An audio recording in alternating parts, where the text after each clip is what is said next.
14 horas, vamos começar oficialmente essa live. Eu sou o jornalista Dylan Della Paz, editor da Agência Safras, e hoje eu converso com Paulo Molinari, nosso analista do mercado de milho, sobre a situação das commodities agrícolas brasileiras. Nós realizamos lives todas as sextas-feiras, às 14 horas. Hoje é com Paulo Molinari. Já convido, na próxima semana nós vamos conversar com o Jonathan Pinheiro sobre o mercado de trigo, e também aproveito esse momento e convido a todos para participar dessa live, mandando perguntas e também comentários no nosso chat, que a gente vai incluir essas informações na conversa com o Paulo, dando maior agilidade às conversas, a esse bate-papo sobre o mercado de milho.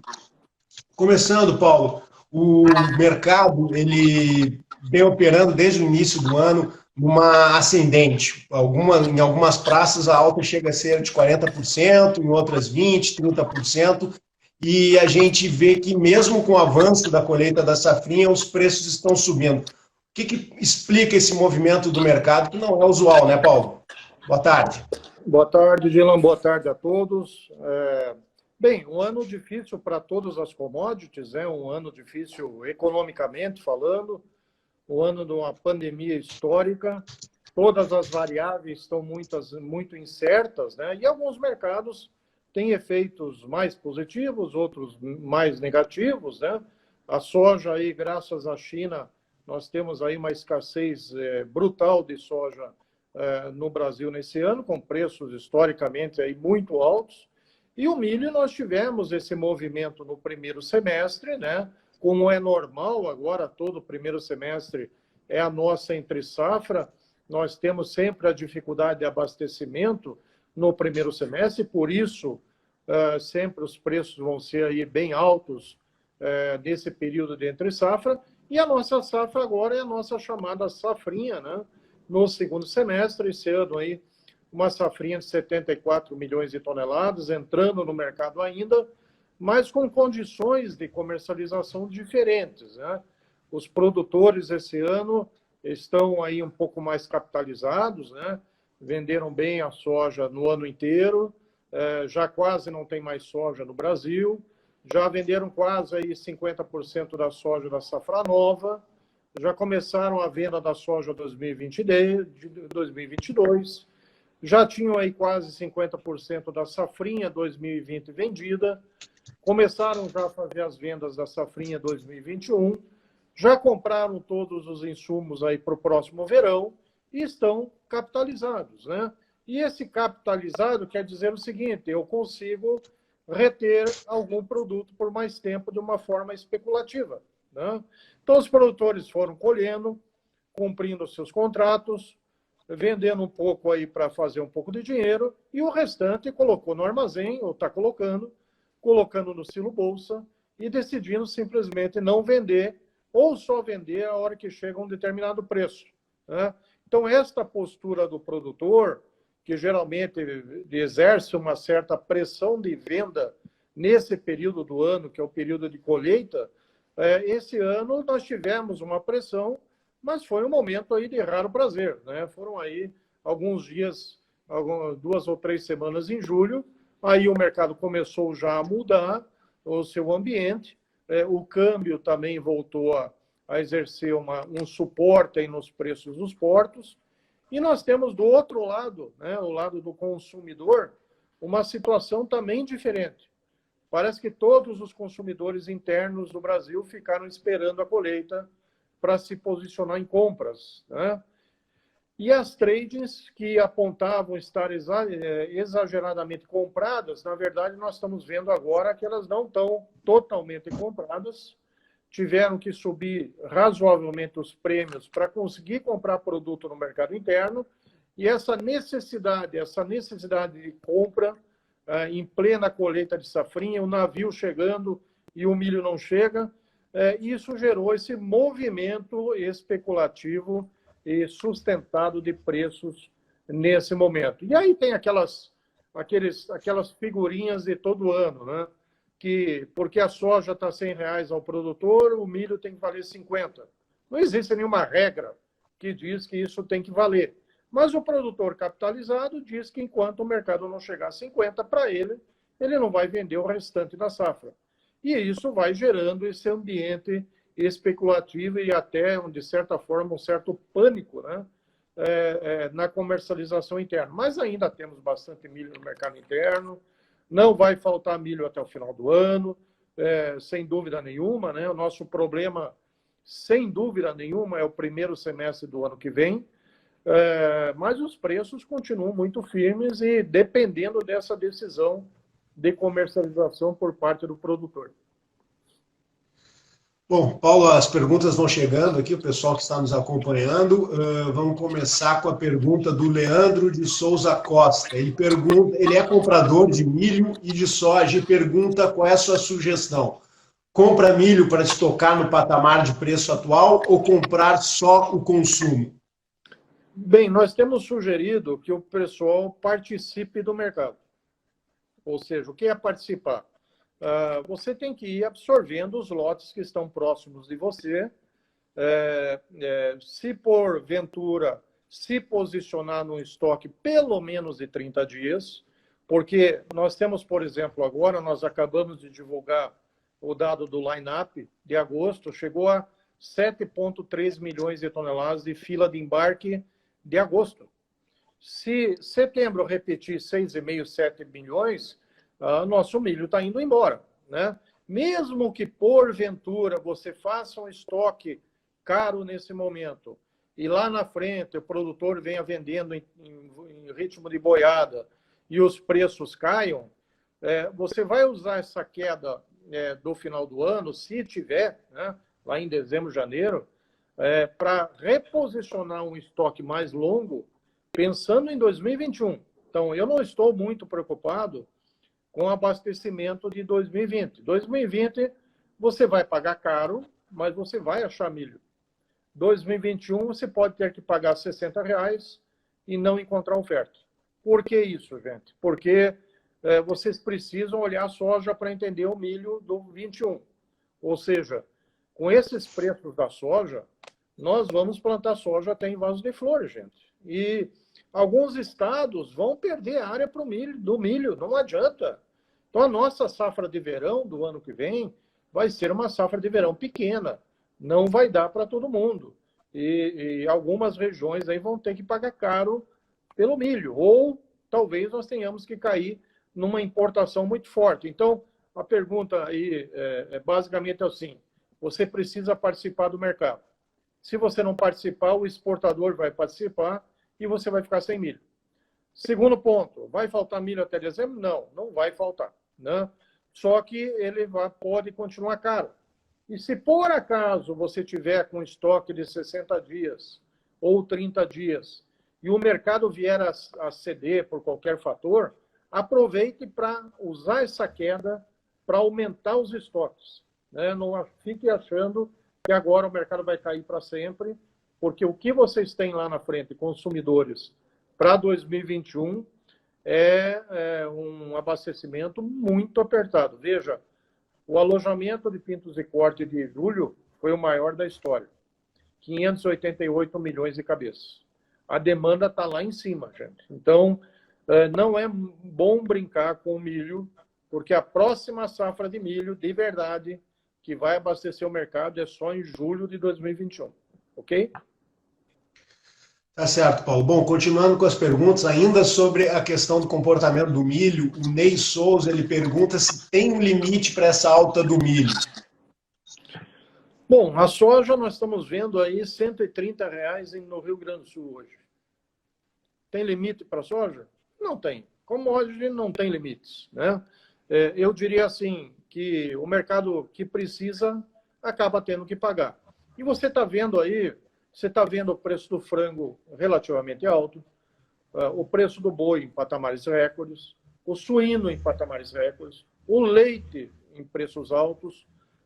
Toda a cadeia ela está praticamente capaz de absorver esses preços altos. E isso é mais ou menos como você visse assim, lenha no incêndio, né? Então você está colocando mais lenha no incêndio num preço que já está alto. Então, nós estamos agora, daqui para frente, ao sabor da decisão de venda pelo produtor. talvez a R$ 50 ao produtor no balcão das cooperativas, dos cerealistas, né? Talvez nós tenhamos um pouco mais de fixações e esse milho apareça. Mas talvez chegue a 50 e o produtor ache que vai a 60 e decida não vender. Então, a tomada de decisão do produtor na venda vai ser muito importante para definir aonde é esse quadro. Tecnicamente, a gente sempre diz que o limite do mercado de milho é quando ele encontra a conta de importação. A conta de importação hoje é R$ 68, R$ 70 CIF numa indústria do Rio Grande do Sul ou de Santa Catarina. É o milho argentino, com o câmbio que nós temos, mais as despesas, hoje chegaria entre R$ 68 a R$ 70. Então, eu diria assim, não estou dizendo que o mercado vai nesse nível, mas você me perguntou qual é o limite. Eu diria que o limite é onde nós encontramos a contrapartida da oferta. E a contrapartida da oferta é o milho importado. Tá? Paulo, o Lucas pergunta, com o mercado de milho altamente comercializado na safrinha, com esse milho nas mãos da exportação e o mercado consumidor interno ainda desabastecido. Diante desse quadro, qual o ponto de break-even para a virada do milho da exportação para o mercado interno? Quem foi que fez a pergunta? Desculpe. Foi o Lucas Bocarlos. Lucas, você precisa desconfiar fortemente desses números de comercialização. Por exemplo, o IMEA coloca lá 90% da safra do Mato Grosso vendida. E todo dia nós estamos vendo um negócio de milho para novembro, para outubro, para dezembro. Tem gente querendo vender a 50 para entregar em janeiro e receber em janeiro, no Mato Grosso. Então, assim, vá com calma com esses dados de exagero de milho comercializado. Outro dia me falaram que a safrinha 21 já está com 50% comercializada. Gente, parece que as pessoas não têm noção. 50% de safrinha são 35 milhões de toneladas, pelo menos. Se o produtor vendeu, quem comprou? Certo? E, assim, se o Brasil tem 70%, 80% da safrinha 2020 comercializada, todas as indústrias no mercado interno e os exportadores deveriam estar comprando, deveriam estar abastecidos. E o que a gente está vendo nesse momento é exatamente ao contrário.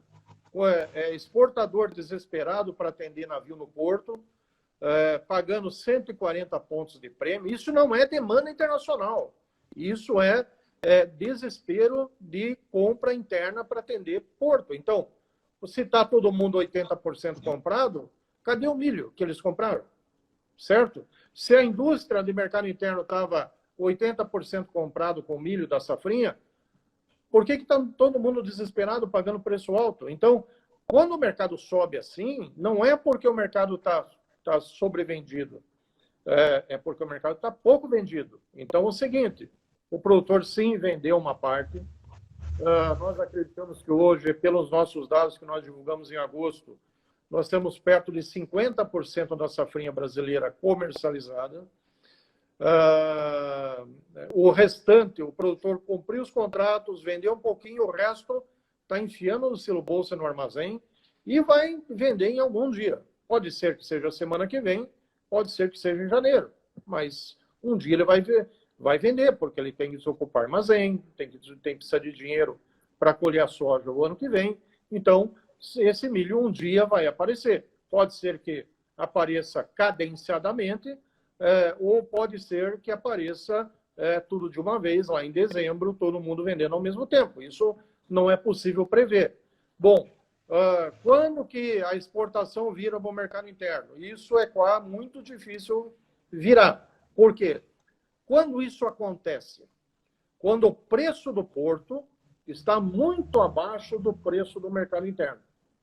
Então, por exemplo, se nós tivéssemos hoje Chapecó a R$ 62 e o Porto a 52. Bom, o que seria melhor? Eu pegar essa exportação, embarcar com milho argentino, embarcar com milho americano, e pegar esse milho interno e vender para Chapecó, que dá uma rentabilidade melhor, e desistir do embarque do milho brasileiro. Mas o mercado brasileiro precisa pagar mais do que o Porto. precisa estar viabilizar um washout. Hoje não tem nenhum sintoma de washout, hoje não tem nenhum sintoma de inversão de embarque futuro para o mercado interno. E se fosse assim, fácil, isso já estaria acontecendo na soja. Porque a soja já no interior já paga o preço no porto. Então já é melhor vender no interior do que vender no porto. Nós já deveríamos estar vendo washout de soja. Tá? Então, assim, essa teoria sempre plantam no mercado, quando o mercado começa a subir. É possível que isso aconteça? É possível que isso aconteça. Né? Se o mercado interno continuar subindo e o porto não subir, possivelmente, em algum momento, isso possa ocorrer. Mas a trading tem que tomar essa decisão de fazer o washout. A trading tem que encontrar alguém lá no mercado internacional que comprou dela e virar esse embarque para milho americano, virar esse embarque para milho argentino ou ucraniano, para conseguir viabilizar esse embarque, né? E trocar essa posição Brasil por uma posição de uma outra origem. Por enquanto, isso não existe. Tanto é que a fila de navios aí está gigantesca nos portos. Tá? O milho brasileiro, não sei se vocês sabem, ele está tendo uma certa preferência no mercado internacional pelo seu padrão de milho duro, semiduro, e isso, em determinadas utilizações de consumo, você tem até 25% a mais de rendimento em relação ao milho americano, por exemplo. Tá? Então, assim, não é assim simples, hoje muda para amanhã. Né? Agora, essa matemática nós vamos ter que fazer daqui para frente. Se o mercado interno continuar subindo e o porto não subir na mesma proporção, é possível que algum volume de embarque se inverta para mercado interno. É possível, mas hoje está longe de ocorrer. Tá certo. Bom, mercado com bastante peculiaridade esse ano, as paridades, grandes questões, grandes pontos que estão trazendo dúvidas sobre a comercialização, não só da soja, como também do milho. Então, aproveito e convido a todos para visitar o nosso site, safras.com.br, pedir uma demonstração da nossa plataforma. Lá você tem esse acompanhamento diário dos pontos que estão determinando o comportamento do mercado. E também lá você consegue acessar o nosso cronograma de cursos online, onde você tem maiores informações sobre a situação do mercado. Paulo, uma questão aqui que envolve o mercado exportador. Tá?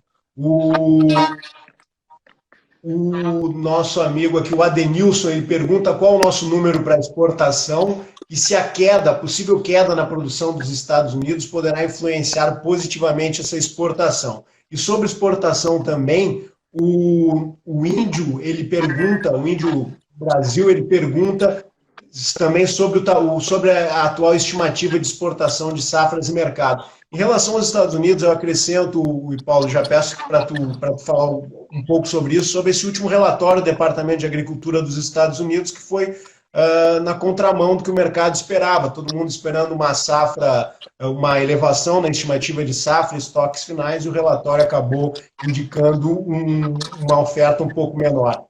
Número de exportação do Brasil e também esse impacto do USDA sobre essa possível safra menor nos Estados Unidos. Bom, o nosso número é 35 milhões de toneladas por enquanto. O ritmo dos embarques estão nessa trajetória.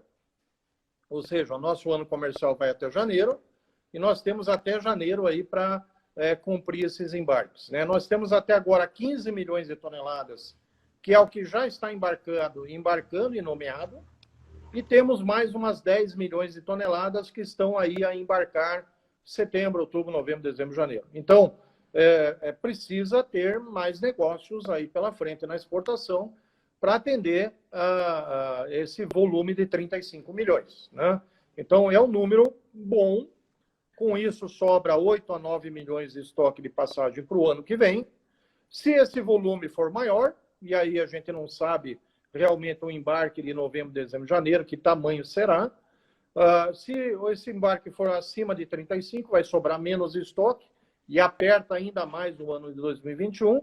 Se esse embarque ficar menor, aumenta o estoque de passagem e tem alguma folgazinha de estoque melhor para o ano que vem. Então, este é o dado, né? Não tem 40 e também não tem 30 ainda no ritmo de exportações. 35 é o número justo por enquanto. Tá? Bom, não sei que redução de safra americana vocês estão vendo. Né? O número do USDA de ontem veio em 388 milhões de toneladas, a maior safra da história, a maior produtividade da história, e só foi neutralizado porque o USDA caprichou na demanda. Né? Ajustou a demanda interna mais para cima, arrumou mais exportação, não sei, o número de exportação americana precisa melhorar bastante para confirmar os dados do USDA. Então, assim, a ventania que deu lá em Iowa vai perder aí 150 milhões de bushels, 200 milhões de bushels, talvez até um pouco mais. Esse milho que está caído vai ser usado para silagem. Né? Não é isso que vai mudar o mercado. Tá? Não é isso que vai mudar a trajetória. E se a safra não for de 388, for de 380, já é uma mega safra. Né? O estoque americano é o maior da história, gente. É 70 milhões de toneladas. É até bom que os ventos tenham quebrado alguma coisa, né? Porque é muito milho. Então, se o estoque não for 70, for 62, continua sendo um mega estoque, não vai mudar nada no mercado internacional.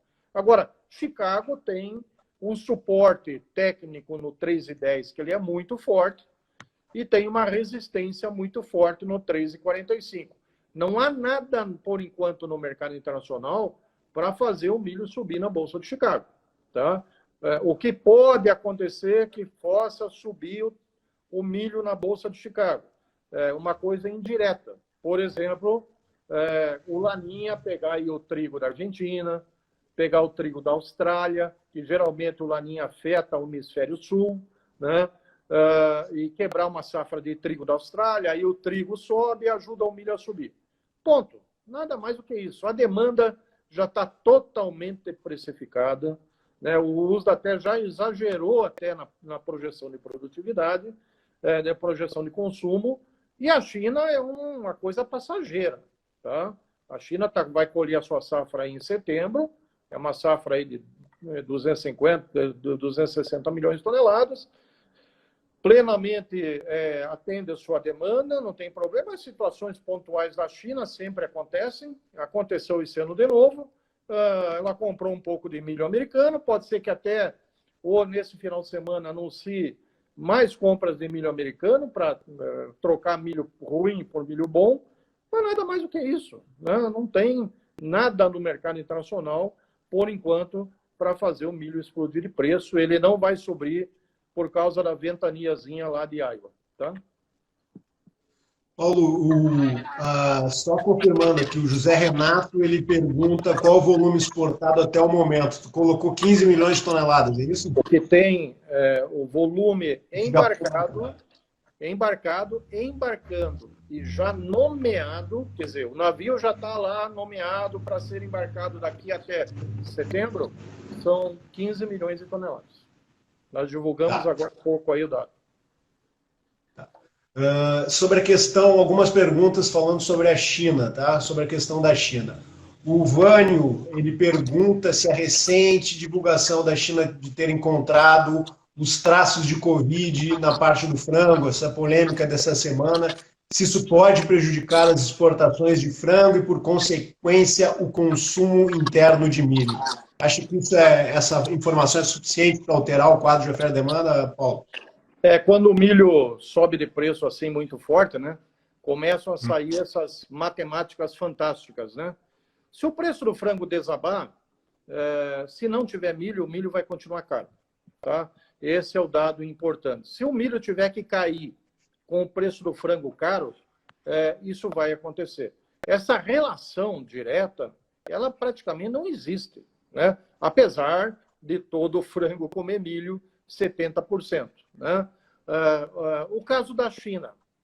O caso da China, vocês têm que levar as coisas pelo raciocínio do que está acontecendo com a China. A China, no meio desse caos da oferta de carne suína, ela investiu muito no aumento da produção de frango. Então, a produção de frango na China está crescendo. e os preços do frango estão caindo e chegando muito produto importado. Por que eles não acharam um Covid numa carga de carne suína ou de carne bovina, que está aí um desespero de compra? Então foram achar justamente naquele produto que eles precisam dar uma barrada na importação. Tá? O Brasil não depende na carne de frango necessariamente da China, né? Mas é claro, é um comprador importante, sempre poderia afetar o mercado brasileiro, e isso aí realmente não é um sintoma que agora vai bloquear a importação, exportação brasileira, ou que vai prejudicar a exportação brasileira. A China já disse que está tudo legal, que está tudo aberto, não tem problema nenhum. A OMS também se pronunciou, a BPA se pronunciou, a indústria responsável pela carga já se pronunciou. Essa contaminação pode ter nem existido ou ter sido feita lá, não há como provar, né? Então, assim, por enquanto, não tem efeito nenhum para exportação brasileira de carne de frango. Zero. Agora, para vocês notarem como o ano está muito sensível, né? Qualquer pingo de coisas vira uma enorme paranoia, um enorme problema, né? Sobre isso. Então, como nós estamos quase China dependentes, qualquer coisa, a restrição da China em relação ao produto brasileiro, sim, pode causar um trauma. Por quê? Porque nós estamos aumentando a produção para atender China. Isso não é uma demanda global, isso é uma demanda China, né? E se ela começar a inventar coisas em relação ao Brasil, certamente nós podemos ter algum tipo de impacto. Por exemplo, a eleição americana, né? Se o Trump perde a eleição e o Biden faz um bom acordo com a China para que a China compre muitos produtos agrícolas americanos, nós iremos sofrer aqui, né? Por mais que a China não consiga se abastecer totalmente no mercado americano. Mas são coisas que, de alguma forma, afetam. Como aqui no Brasil, esse ano, o agro está se sobressaindo ainda mais por causa do câmbio, por causa das fortes compras da China, a gente, às vezes, não percebe essas coisas paralelas, né? Mas tem que prestar muito bem atenção nisso. Agora, este caso aí específico não vai afetar em nada o mercado brasileiro. Tá certo, Paulo. Ainda sobre a China, falando sobre essa relação China, Estados Unidos, Brasil, essa disputa de mercado, o Rafael Juan, ele pergunta, ele coloca que a China passou a comprar mais produto dos Estados Unidos devido à primeira fase do acordo comercial, e ele pergunta se isso pode alterar o preço local aqui no Brasil. Bom, ele voltou a comprar mais soja desde julho, porque acabou a soja brasileira. Então, hoje, o prêmio aqui no Brasil da soja está batendo 200 pontos, contra um prêmio no Golfo do México de 60 pontos. Então, por que o prêmio no Brasil está tão alto e o prêmio nos Estados Unidos está tão baixo? Porque a demanda da China enxugou o Brasil. Então, nós estamos tendo prêmios altos para não ter o que vender mais. Então, esse é um dado. A China precisa comprar soja para o segundo semestre. O Brasil não tem mais.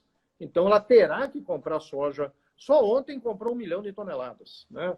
Ontem a China comprou quase 1 milhão de toneladas de soja americana. Então, o Brasil não tem mais soja. A Argentina só vende farelo e óleo. Para onde a China tem que ir? Para os Estados Unidos. Não tem o que fazer. Hoje está tendo uma reunião online para discutir o comércio. E é possível que aí no final de semana a China faça um gesto de caridade teórico e anuncie umas compras de até 15 milhões de toneladas de soja americana nesse segundo semestre. Colheita americana, safra cheia, ela vai aproveitar e comprar os volumes que precisa nos Estados Unidos. Ponto. Nada mais do que isso, né? Nós temos aí o acordo de 200 bilhões de dólares. A China só comprou até agora 70 bilhões de dólares em produtos americanos. No agro, a promessa era 36 bilhões de dólares. Até agora só comprou 9 bilhões de dólares. Então, a China, para chegar ao cumprimento da primeira fase do acordo, precisa se esforçar bastante em comprar produtos americanos. Agora, por exemplo, essa semana, teve cancelamentos em navio de carne suína dos Estados Unidos, o embarque de julho do Brasil de carne suína ficou acima do embarque americano de carne suína para a China. Então, assim, a China, realmente ela se posicionou para ela não ter que ficar Estados Unidos dependente. Ela veio aqui no Brasil, comprou tudo que pôde de soja, comprou tudo que pôde até agora de carne suína. Se nós tivéssemos mais frigoríficos credenciados para exportar carne suína com ractopamina ou sem ractopamina, nós teríamos um volume muito maior de embarque para a China. A China, devido ao Trump, ele prefere comprar Brasil do que comprar Estados Unidos. Então, por isso que a eleição americana ela é tão importante. Para o preço da soja no Brasil, se a China for comprar soja americana ou comprar soja brasileira, que não tem mais agora no segundo semestre, nada vai mudar, nós não temos mais o que vender. Agora, se ela for comprar soja americana, como vai, possivelmente ela vai sustentar Chicago acima dos $9 por bushel, e isso vai nos ajudar o preço da safra nova 2021. Ou seja, ajuda os preços longos lá dos contratos de janeiro, março e maio a se posicionarem acima de $9, e isso ajuda os preços aqui no Brasil da safra nova. Tá? Bom, em relação ao milho, qual é a dependência do Brasil na China comprando diretamente milho? A China tem alguma importância nesse momento na composição dos preços do milho, Paulo? E também Não tem a questão dos Estados Unidos, o preço caindo lá nos Estados Unidos. Nós não temos nenhuma dependência de China no milho. A China importa milho pontualmente. Então, assim, é mais ou menos como no Brasil antigamente. O governo brasileiro comprava milho do produtor e revendia para o consumidor no segundo semestre, na entre-safra, para atender a demanda. Então, tínhamos aí grandes estoques do governo e o governo é o grande comerciante no mercado. Na China é a mesma coisa. O governo compra produto do produtor e depois revende para o mercado interno. E como se produz lá no nordeste da China e os grandes consumos estão no sul da China, às vezes a logística ela se complica. E esse ano se complicou bastante com a pandemia. Então o pessoal do sul da China prefere fazer uma importação que chega mais rápido, tem melhor qualidade, do que ficar esperando o estoque do governo. É a mesma coisa na relação aqui no Brasil do Mato Grosso com o Rio Grande do Sul.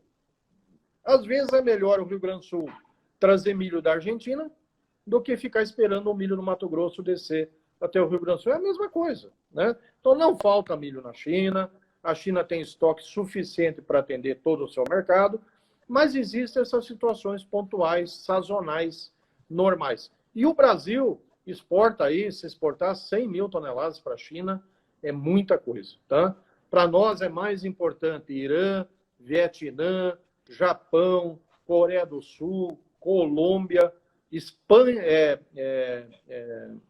Europa, que esse ano tem uma importação recorde de milho, 21 milhões de toneladas, e o USDA de ontem mostrou que a Europa vai importar 25 milhões de toneladas no ano que vem, um novo recorde de importação de milho da Europa. Então, assim, efetivamente, a China não tem participação, não vai participar, e não é ela que vai fazer Chicago subir, e não é responsável pelo Brasil nesse momento. Tá certo, Paulo. O Ney Souza pergunta, Paulo, com essa alta dos preços na B3, é interessante fazer hedge de venda ou podemos esperar uma alta mais acentuada? Bem,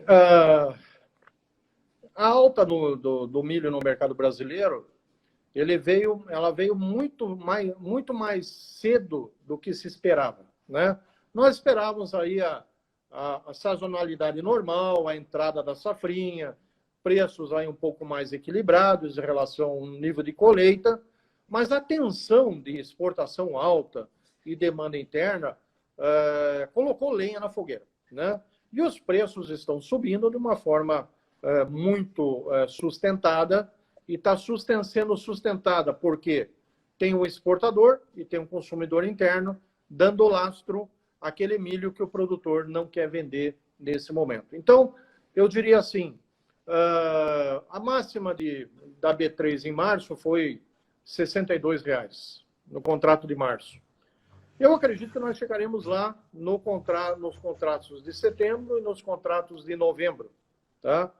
A nossa única dúvida é se realmente o milho, o produtor vai ter aí um momento que vai ter uma pressão de venda, e essa pressão de venda poderia acomodar o mercado em algum momento. O mercado não vai subir para sempre, é claro, né?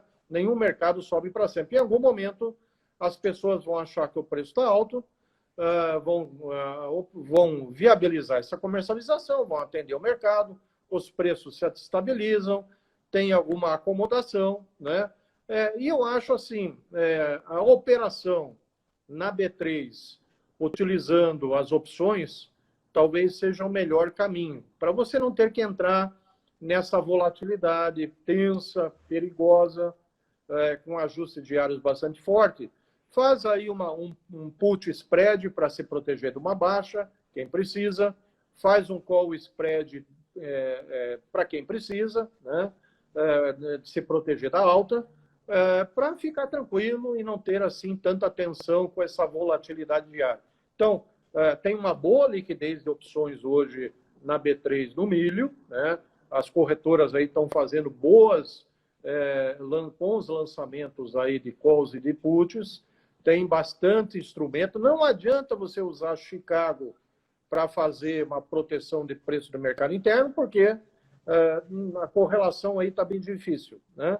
Então usa B3, né? E usa opções para fazer essa proteção aí, principalmente dos vencimentos de janeiro, né? Que pode ter aí alguma pressãozinha, e para quem é consumidor, principalmente compra calls aí de março, maio e talvez julho do ano que vem, tá?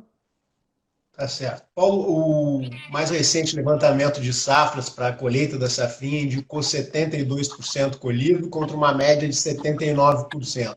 Esse pequeno atraso, ele representa alguma perda no potencial produtivo ou a safra já está consolidada? O tamanho da safra já está consolidado e a gente teve algum problema pontual em termos de produtividade? Não, a safra esse ano já teria um potencial de produtividade menor, porque o milho, quando você planta mais tarde, o potencial dele de produtividade já é menor, ele já perde. Um milho que é plantado em janeiro, em relação a um milho que é plantado em março, o potencial de produtividade ele já é menor, né? Tem que ser aí um clima muito perfeito para isso as produtividades se equilibrarem. Agora, esta safrinha desse ano foi plantada, a sua maioria, em fevereiro, março, e algumas até em abril, né? Então, portanto, as médias de produtividade elas não são iguais à do ano passado, por esse motivo. E aí o Mato Grosso do Sul, o Paraná, o Paraguai, o oeste de São Paulo sofreram aí com 60 dias de estiagem no período de polinização e pendoamento. Isso é fatal, né? Então, as produtividades neste bolsão da estiagem estão aí abaixo de 80 sacos por hectare. O normal seria 100, até acima de 100 nessas regiões. E nós temos a confirmação das perdas que nós que havíamos previsto para esses estados no nosso quadro de produção, né? Então, agora nós estamos esperando terminar as colheitas para fazer uma avaliação final de produtividade, de resultados, né? Para ajustar o nosso número, e é possível, sim, que esse número de 74 milhões da safrinha tenha alguma redução no próximo número. Certo, Paulo. Em relação à comercialização da safrinha, o número de safras de 57%, um pouco acima do ritmo do ano passado, né, que era de 50%, e também há, como destaque, aí uma comercialização já de 6%, acima de 6%, para 2021. O que a gente pode destacar desse ritmo dos negócios no Brasil, Paulo? Bom, é um ritmo de comercialização recorde, né? Nós nunca vendemos safrinha de forma tão antecipada, né, como nesse ano. Isso ajudou, porque isso quer dizer que o ciclo do milho, né, o barter, o financiamento por trocas, a liquidez oferecida pelas tradings e agora por algumas grandes indústrias que estão também fazendo contratos futuros, né, contratos a termo com safrinha, tem ajudado nessa liquidez, né? Então, isso é muito bom para o milho. O produtor planta conseguindo proteger o seu custo de produção, pelo menos, né? Da segurança, e depois o restante que ele colher tem o seu ritmo de comercialização normal. E isso já vai ajudando a safrinha 21. Por quê? Porque os produtores estão vendo aí o câmbio, estão com certo receio de que os preços dos químicos e dos fertilizantes tenham uma alta mais forte devido ao câmbio, estão procurando fazer o barter, os pacotes de troca, os contratos a termo, comprando os insumos de 2021 e já travando alguma parte do preço da safrinha 2021. Então, isso vai ajudando também a nós termos aí um início recorde de venda de uma safrinha pelo mês de julho e agosto. Tá? Então, tem um bom andamento. Os números percentuais podem parecer baixos, mas para uma safrinha, um ano na frente, ele é um ótimo percentual e isso traz uma segurança ao produtor de que ele vai plantar e já tem uma parte do seu custo protegido, não vai entrar no vermelho por causa de preço. Tá? Certo, Paulo. Em julho, o Safras divulgou o seu relatório de intenção de plantio, indicando a tendência tradicional, uma menor área de verão e uma aposta maior na safrinha. De lá para cá, alguma alteração nesse sentimento ou a gente deve confirmar mesmo essa tendência de aumento da área da safrinha, menor cultivo na safra de verão? Olha, Dylan, de novo vamos voltar àquele assunto, né? Nós temos que olhar a soja. O preço do milho é bom, mas da soja é uma coisa meio fora do comum, né? Então, hoje, por exemplo, essa semana nós tivemos no centro-oeste do Brasil muitos negócios a R$100 na soja para safra nova.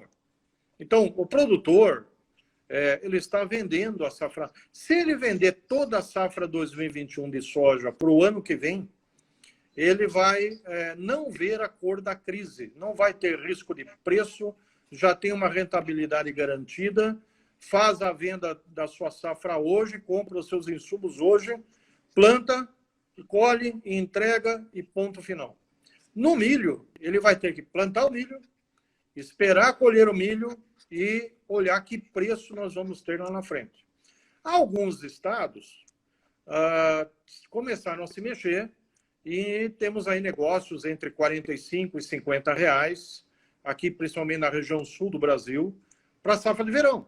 Então, aquele produtor que já é tradicional do milho, que faz rotação de cultura, vai plantar milho de qualquer jeito, com preço alto, com preço baixo, ele está tendo esse suporte dos contratos de milho, que dá relativamente uma equiparação com a soja. Então, só por isso é que os preços, o plantio do milho não tem uma queda muito mais forte do que nós prevemos em julho. Tá? Agora, estados como Minas Gerais, Goiás, São Paulo, que ainda tem uma safra de verão boa em plantio, e assim não estão tendo tanto negócios aí para a safra de verão, não estão tendo os contratos, possivelmente essas regiões podem perder um pouco mais de área do que a gente previu nesse relatório de julho. Tá? Tá, Paulo, o Ney ainda nessa relação de plantio, de tendência de plantio e de possibilidade de impacto nos preços, o Ney pergunta se essa atual alta no preço do milho, ela pode impulsionar o produtor a plantar mais no ano que vem, acredito que ele está se referindo à safrinha, e consequentemente causar um excesso de oferta e uma queda acentuada nos preços. Olha, assim como nós estamos plantando soja até em vaso de flor, piscina, campo de futebol, no verão, na safrinha 2021, nós também vamos plantar milho até em vaso de flor. Né? Então, a safrinha 2021, você pode contar com 10% de área do Mato Grosso, mais 5 em Goiás, o Mato Piba aumentar a área de safrinha, né? Onde há possibilidade de aumentar a área de safrinha, vai ser aumentada. A venda de semente para 2021 já está mostrando isso, né? Uma venda pesada de semente já para o ano que vem. Não vejo problema nenhum com a safrinha 2021. E, Ney, a conta normal de preço para a safrinha 2021 é porto menos frete. Se o porto lá na frente tiver 50, será 50 menos frete. Se o porto tiver 40, será 40 menos frete. Se o porto tiver 100, será 100 menos frete, né? Então, por que os preços são assim hoje? Porque hoje nós temos porto a 56, 57. Tirando o frete, esses são os preços que nós estamos tendo no interior, tá? Então, assim, safrinha 2021, vamos ter um plantio recorde. Não dá para dizer ainda se é 10%, se é 12%, se é 8%, que está cedo.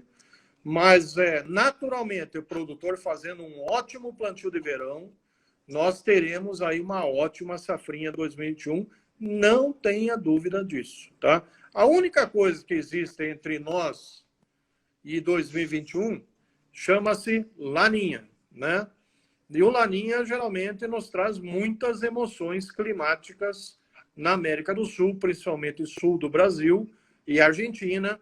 Se o Laninha perdurar até o inverno do ano que vem, geralmente é um inverno mais seco e com muito frio nas áreas de safrinha aqui do Paraná e Mato Grosso do Sul, por exemplo. Então, sempre tem um tipo de emoção climática sobre a safrinha, né, que pode realmente afetar a produção. Mas plantio, nem que seja em abril, ele vai ocorrer.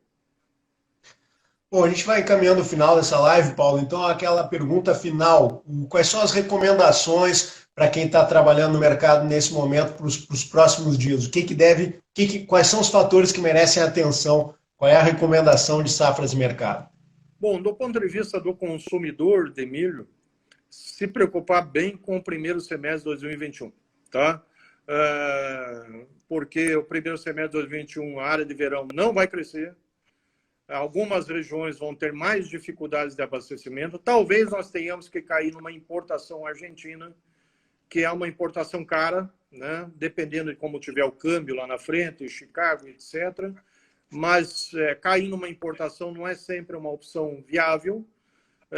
Geralmente é uma importação cara. Então, se preocupar com o abastecimento do primeiro semestre. Não tenho preocupação com o abastecimento daqui até janeiro, porque o que nós colhemos de safrinha é suficiente para atender a demanda interna e atender a exportação, tá? Agora, primeiro semestre do ano que vem, a situação pode ser um pouco mais complicada. Para o produtor, os preços hoje, para um mês de agosto, são quase um sonho de consumo, né? Então, os preços são muito bons.